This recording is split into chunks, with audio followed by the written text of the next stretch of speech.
you for the prelims as well as mains examinations. So when we are focusing in regards to the prelims point of view, it will be very useful for the factual, analytical and conceptual questions which we would be identifying throughout the daily news analysis session.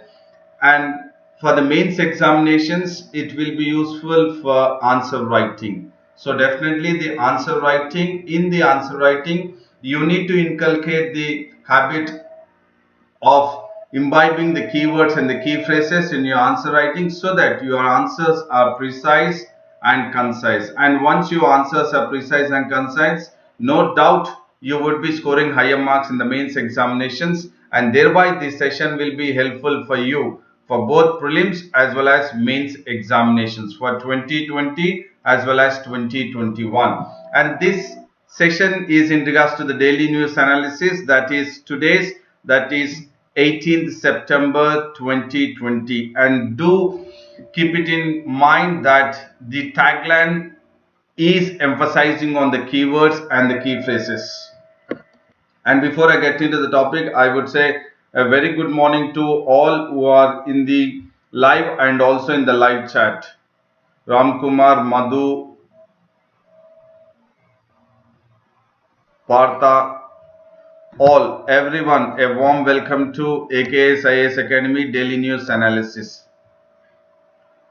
And now we will focus or look at the quote of the day.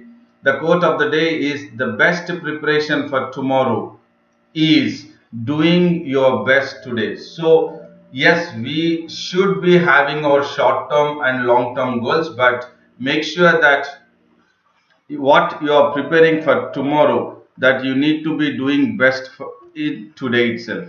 So think about today first, and definitely it will lay a path for tomorrow. And Syed Hanan has also joined. A warm welcome to you, Syed Hanan.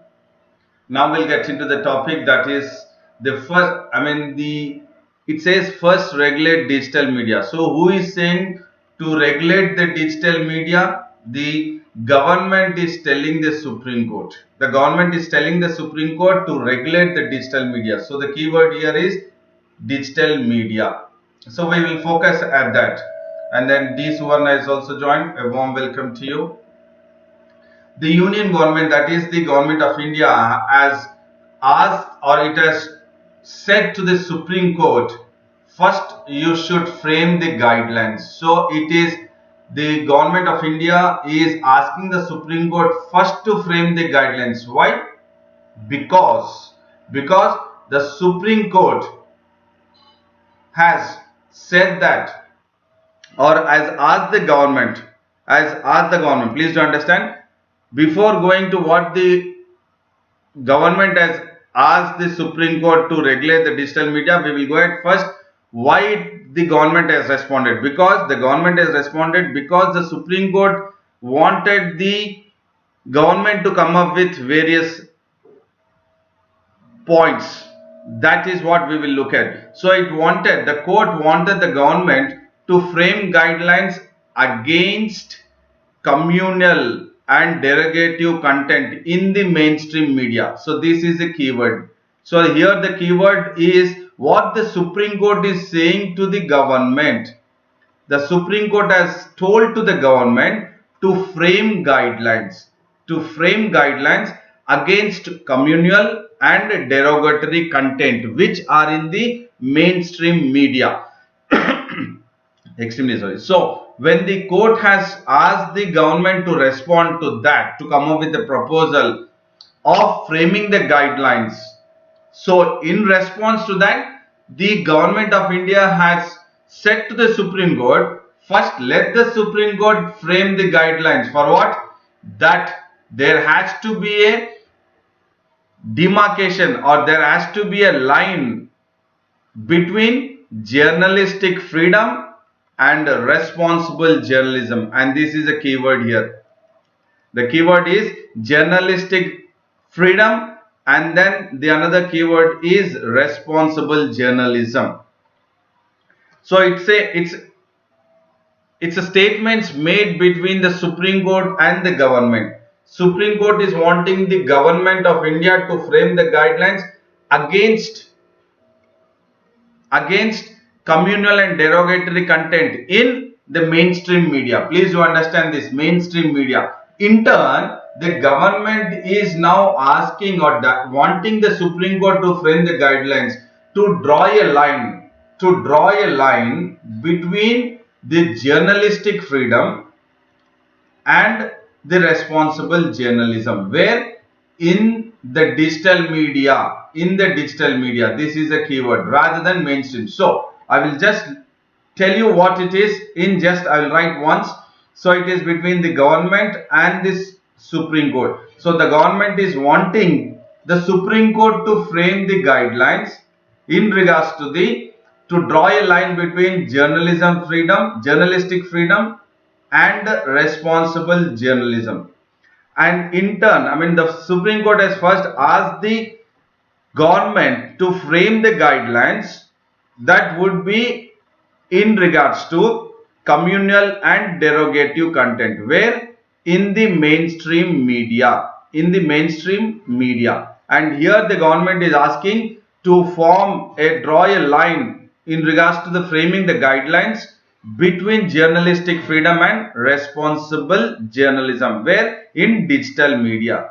So please do understand two keywords here, digital media and mainstream media.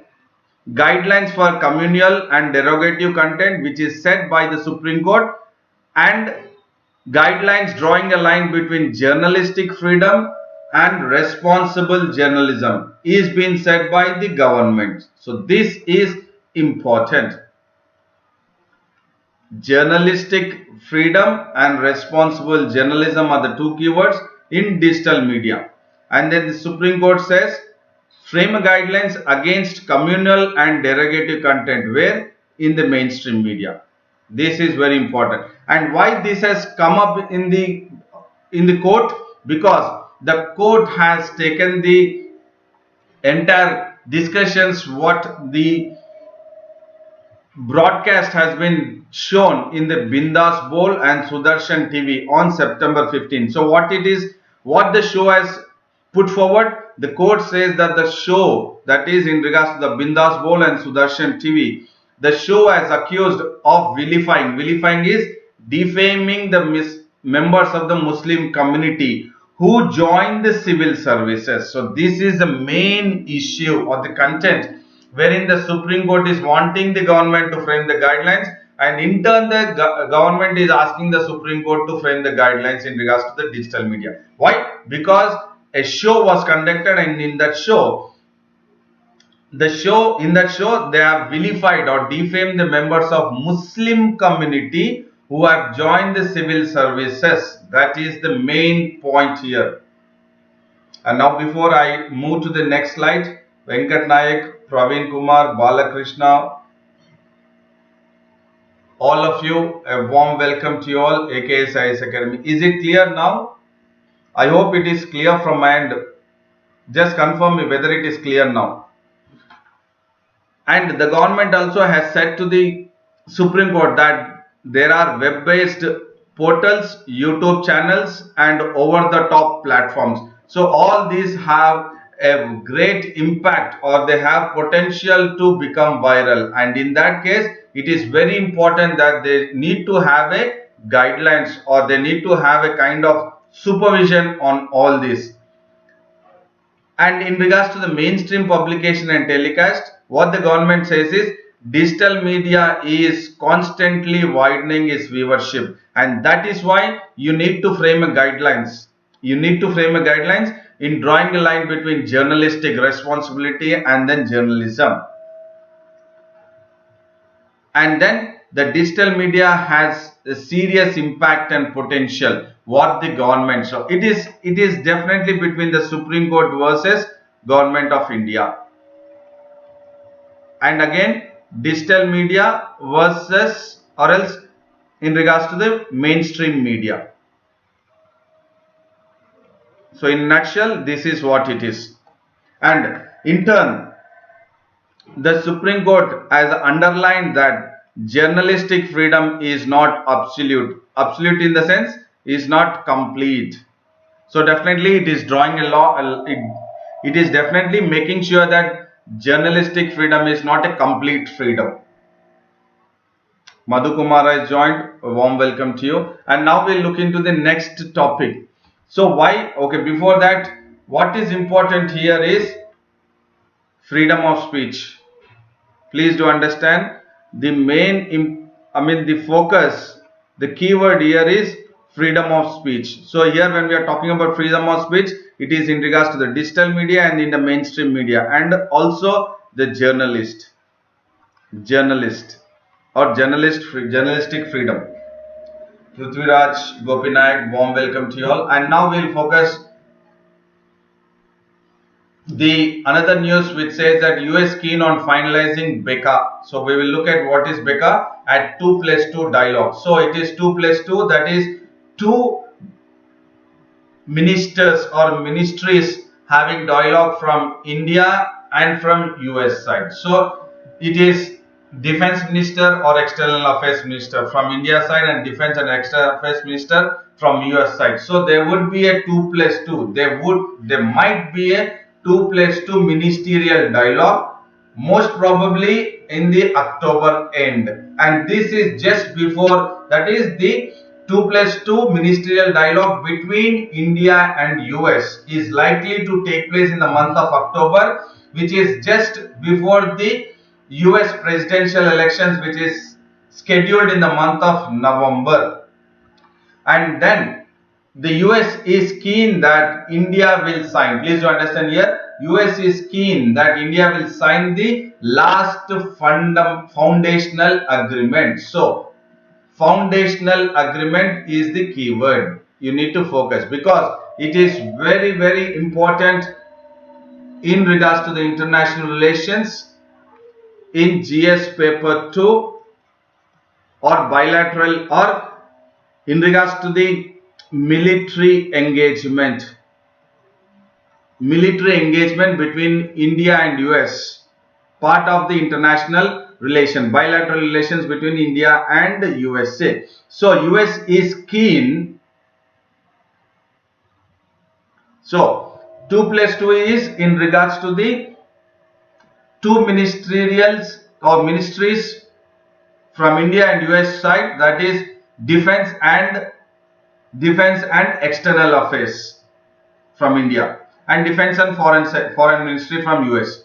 So US wanted, or US is keen that India will sign the last foundational agreement is important. And what is the last foundational agreement between India and US? When we are saying last, you have 4 foundational agreement. We will focus on all that, which will be very, very useful information for prelims as well as mains examinations, for IR point of view, dynamic. So the last one and 3 have been already signed, and the last one is BECA, that is Basic Exchange and Cooperation Agreement. Basic Exchange and Cooperation Agreement for Geospatial Cooperation or Spatial Cooperation, you can also pronounce it. So it is a specific location. When you are talking about geospatial, it is a specific data on specific location. Geospatial is data on specific location. So US is keen that India will sign the last BECA, that is Basic Exchange and Cooperation Agreement for Geospatial Cooperation. And there is a meeting which is being taken up between Quad foreign ministers, which is scheduled to be taken up in the month of October. So that is what US is also keen about. During that period itself, there could be a 2+2 India-US ministerial dialogue, which would probably take up, and US is keen that during that 2+2 ministerial dialogue, India would sign the BECA Geospatial Cooperation, which is the last or the 4th foundational agreement between India and US. And along with that, the Quad foreign ministers meeting, which is scheduled to be in the month of October in Tokyo, a maritime information agreement is also very active between India and US. Please do understand, it is not between Quad. Here it is between India and US. What is very active deliberations are going on between India and US It is in regards to the Maritime Information Agreement. Maritime Information Agreement between India and US. And once this Maritime Information Agreement between India and US would be in a positive outcome, or once it is concluded, then India will go ahead with the same kind of Maritime Information Agreement with the other Quad countries, that is Australia, Japan and US. What are the Quad countries? As you all are aware, that is India, Australia, Japan and US. 4 quadrilateral.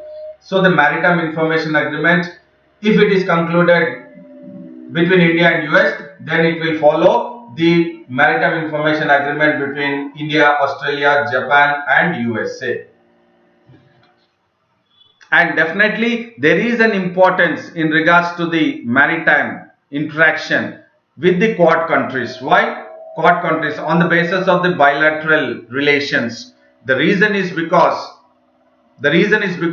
we need to protect, or we need to have the surveillance in the Indian Ocean region as well as Indo-Pacific region.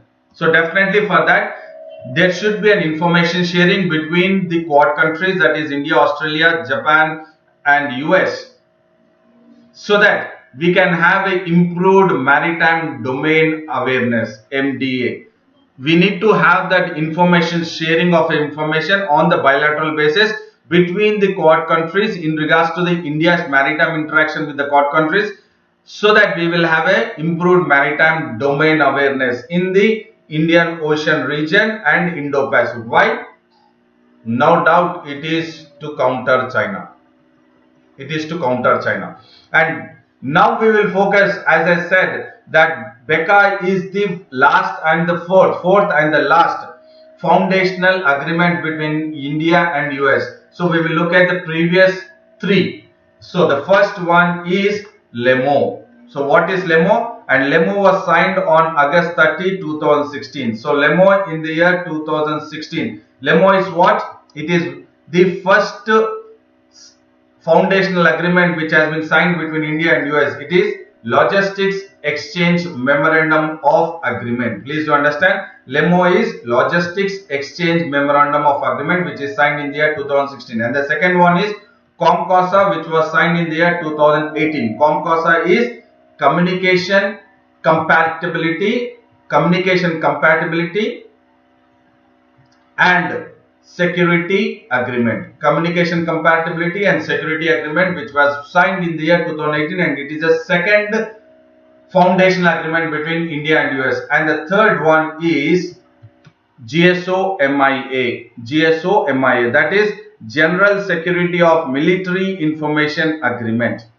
General Security of Military Information Agreement, which was signed between 2 countries on December 19, 2019. And along or on the sidelines of the extension of GSO-MIA, that is General Security on Military Information, there was another signature, which another extension which has been done, that is called as ISA, that is Industrial Security Annex, which was also signed on the same day, that is December 19, 2019, which was the last 2+2 dialogue. And now the next 2+2 dialogues is supposed to be held in the month of October, which would be again the foreign ministers dialogue between the Quad countries, or the meeting. So the 3 are LEMO, COMCOSA and GSO-MIA, and the extension of GSO-MIA is ISA, that is Industrial Security Annex. And what is important is LEMO in the year 2016, COMCOSA in the year 2018, GSO-MIA in the year 2019. This is a very useful information for prelims, wherein it could be asked by UPSC in regards to the match the following.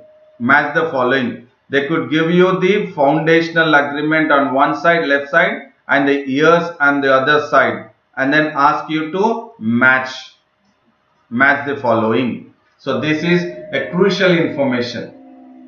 And the last one, which is yet to be signed between both the countries, is BECA. So we will just look at LEMO. What is the advantage of it? LEMO, what does it gives is, it gives both the countries access to each other's military facilities. Please do understand this. This is conceptual understanding. you as a civil servant aspirants. LEMO gives both countries access to each other's military facilities, and GSO MIA, it paves the way or it clears the way for greater technology cooperation. So it is a technology cooperation in military sector.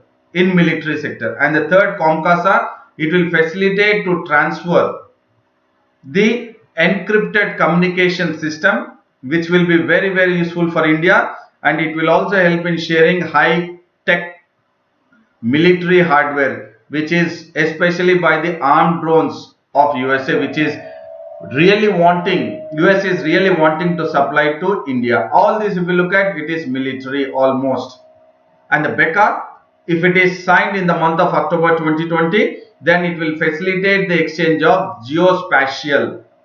What does it mean? Data of a particular location, geospatial information, and that is also very important for us in regards to the national security or to counter terrorism appropriately. So these are very important information for prelims UPSC perspective.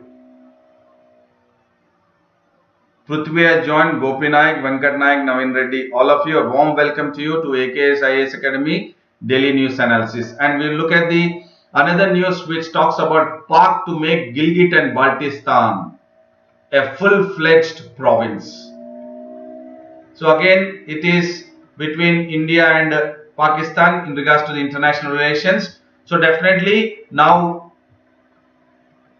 we have seen on August 4th, 2020, I've discussed this a couple of days back also in the daily news analysis of AKS, that Pakistan or the Pakistan Prime Minister Imran Khan have come up or unveiled a new Pakistan map on August 4, 2020, making sure that Gilgit and Baltistan and the other two from Gujarat are also part of the new Pakistan political map. And now the report which says, that is a Pakistan media report which says that Gilgit and Baltistan will be given a status, it will be elevated to a status, that is to a full-fledged province. So why are we talking about it? Because Gilgit and Baltistan, it is an integral part of India. It is a Pakistan occupied Kashmir. So when Pakistan has decided to elevate, it is a cause of concern for India. It is certainly a cause of concern for India. And not only that, Pakistan Prime Minister Imran Khan says that the Gilgit and Baltistan will just not be given a full-fledged province, but it will be with all the constitutional rights. That is Pakistan's constitutional rights. It will be of all the constitutional rights. And not only that, it will be given an adequate representation on all the constitutional bodies in Pakistan, and it will be included in the National Assembly and the Senate. This is the disturbing factor or the information or the news from Pakistan to India. So the Gilgit and Baltistan, as per Pakistan, the Prime Minister of Pakistan makes it very clear that he would visit the region very soon, and then he would elevate the Gilgit and Baltistan as a full-fledged province, and it will be having all the constitutional rights, and it will have all the adequate representation on all the constitutional bodies in Pakistan, and it will be included in the National Assembly and the Senate of Pakistan. So when this has been made, this information or this statement was made by the Pakistan Prime Minister, India had clearly conveyed to Pakistan that the entire union territory of Jammu and Kashmir and Ladakh, and also including the Gilgit and Baltistan, are integral part of India, and they are virtue of fully legal and irrevocable accession. So definitely all this, that is Jammu and Kashmir territory, Ladakh, and then Gilgit and Baltistan, are integral part of India. India says very clearly that they are fully legal, that they are part of India, and they cannot be irrevocable. They cannot be taken by Pakistan. So it is irrevocable. They are part of India, those lands. Jammu and Kashmir, Ladakh, Gilgit and Baltistan. And before getting into the next slide, good morning to you, Bhaskar. Warm welcome to you to AKS IAS Daily News Analysis. And India has also said to Pakistan or its judiciary that it has no locus standi on territories which are illegally and forcefully occupied by Pakistan. So it talks about no locus standi to Pakistan government and to the judiciary also. And if you look at the other side of it, is that the work is going on in Gilgit and Baltistan. There you have a special economic zone in Gilgit and Baltistan, which is part of Pakistan occupied Kashmir, and that special economic zone is called as Mok Pondas. Mok Pondas Special Economic Zone, which is being taken up under CPEC, that is under China-Pakistan Economic Corridor. And this China-Pakistan Economic Corridor is a flagship project of Beijing's ambitious initiative, that is Belt and Road Initiative, and which starts from Xinjiang province of China, and it connects directly to the Gwadar port in Pakistan's Balochistan. So in the Balochistan province, there is a Gwadar port. From China, that is in the Xinjiang province, to Gwadar port, it will be connected. And the CPEC, so Belt and Road Initiative, when we look at, part of Belt and Road Initiative is CPEC. Please do understand, Belt and Road, CPEC is part of Belt and Road Initiative, that is China-Pakistan Economic Corridor is the flagship part of the flagship program of Belt and Road Initiative. And CPEC, you have various collection of information, infrastructure development which is taking place in Pakistan by China since 2013. So the keyword here is special economic zone. Mok Pondas Economic Zone, Special Economic Zone. So this is very important for you, because when we are talking about special economic zone, we will focus that how many special economic zone are part of CPEC. So you have 7. 1, 2, 3, 4, 5, 6, 7, 8, 9. Sorry, extremely sorry. 8, 9. You have 8.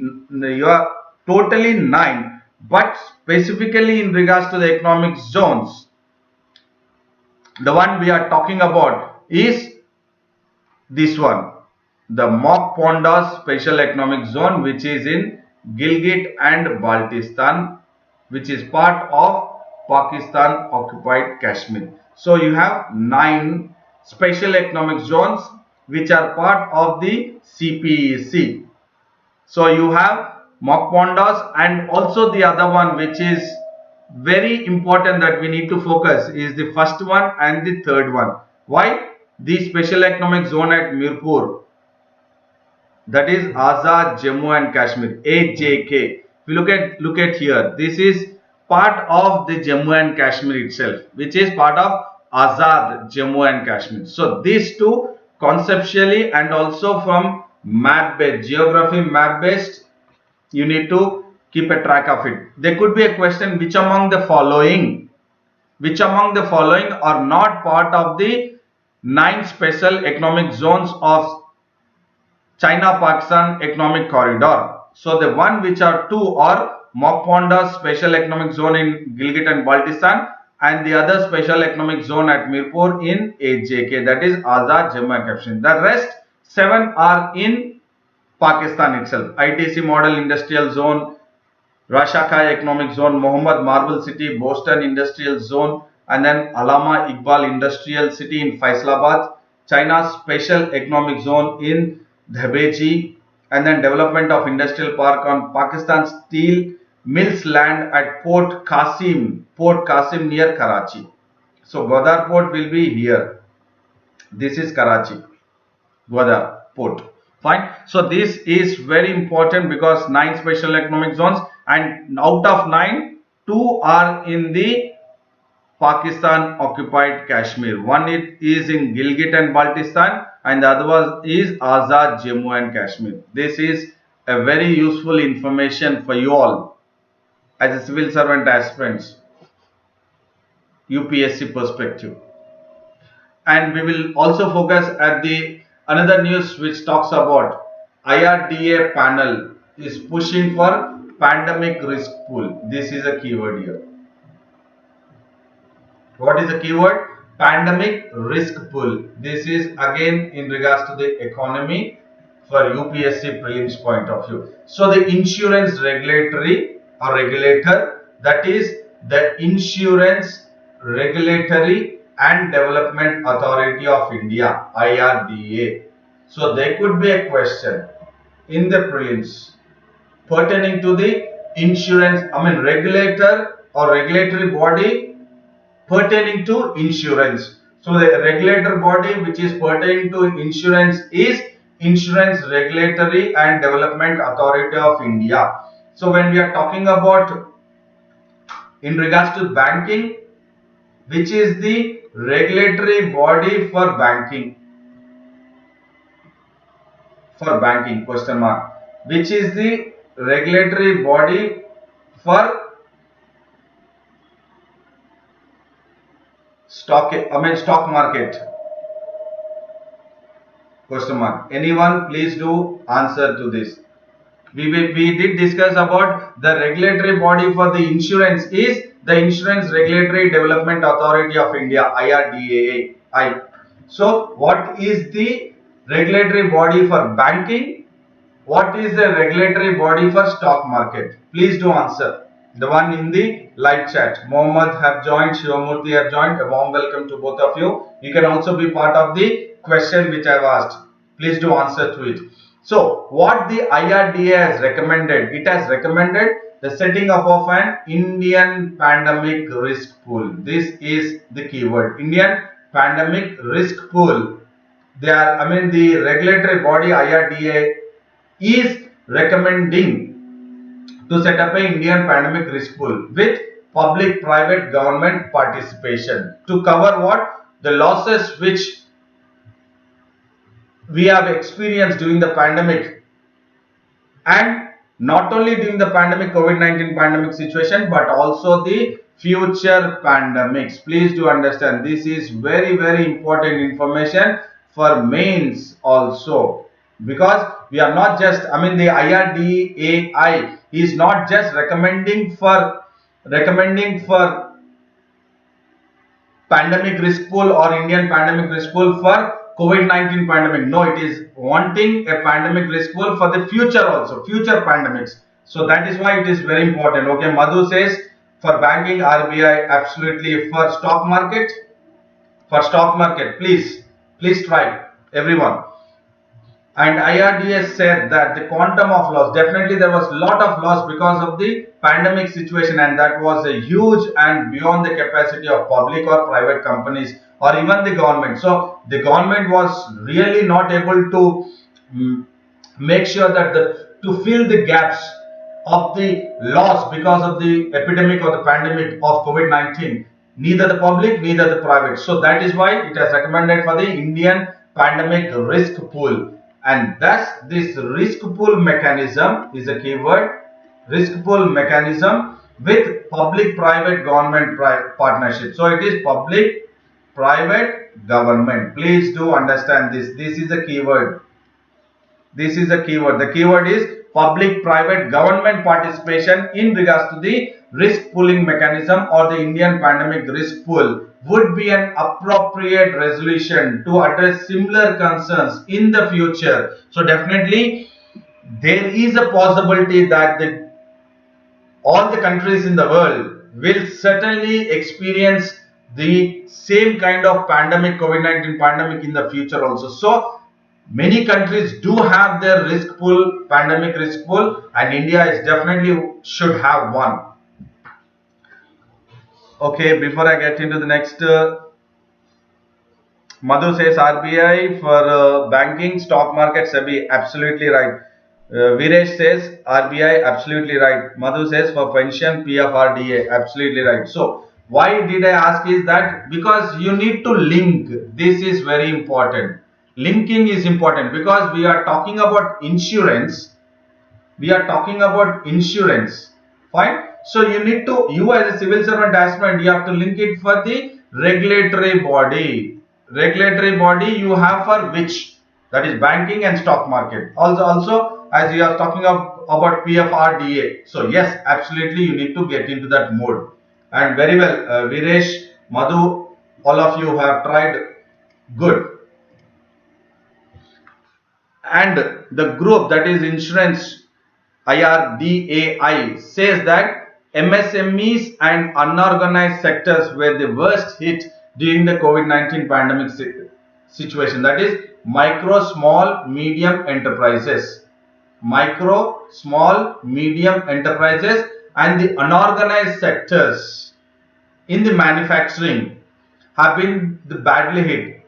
And in the first phase, they will be covered. That is MSMEs and unorganized sectors should cover the income loss due to the business interruption or to damage to the economic activity. Damage to economic activity. And this should make sure that it will not affect the future. I mean, the future pandemics event should not affect any kind of the MSMEs and unorganized sectors. So definitely MSMEs and unorganized sectors should be focused in the first phase. And in the second phase, there should be a coverage for losses in health segment. So definitely this is the pandemic pool definitely has to cover the health insurance of all the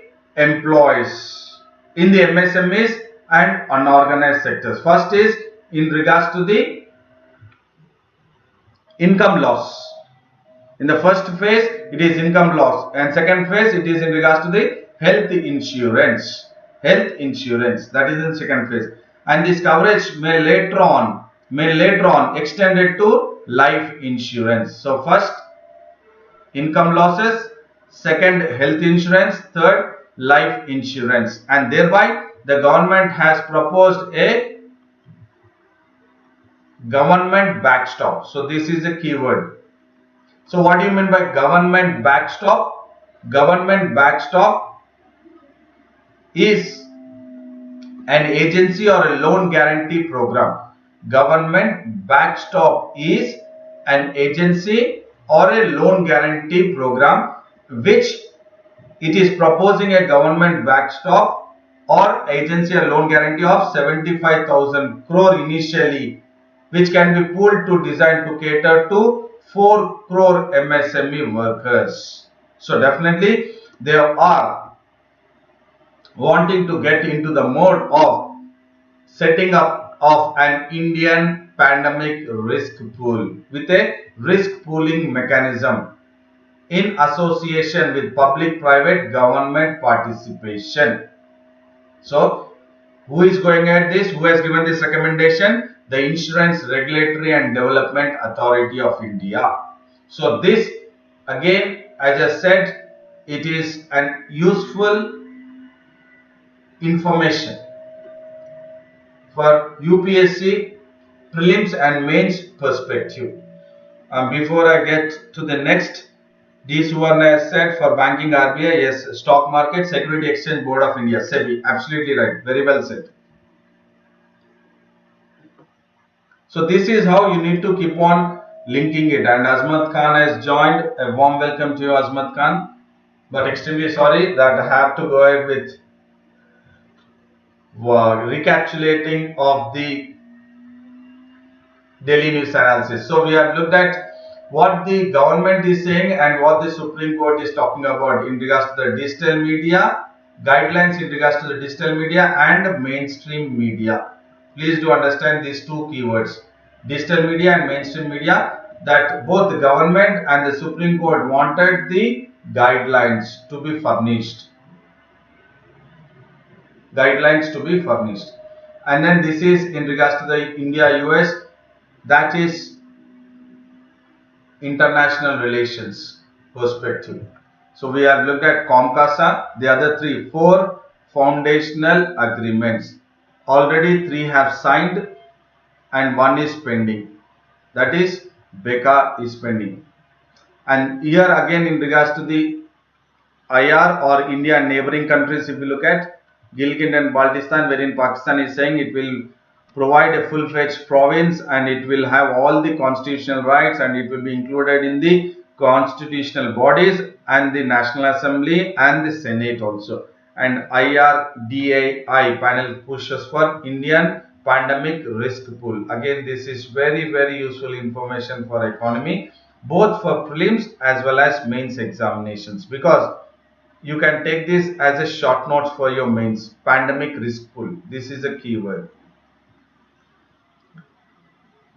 So definitely I hope this session was an informative, knowledgeable session both for prelims and mains examinations, and I would say a very big thank you to all and a good luck for your examinations, preparing the one who would be giving it in the month of October, that is October 4th for prelims, or next year 2021 also.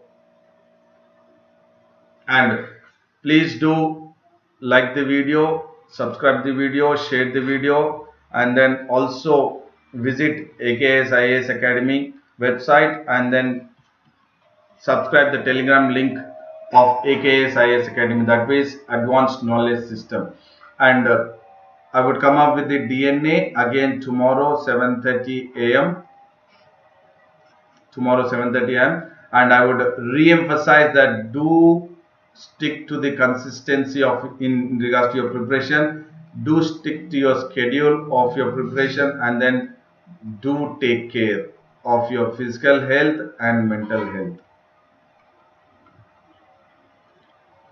And all the best to you all. And I would say a very big thank you to all the one who are in the live and also in the live chat. See you tomorrow again at 7:30 AM.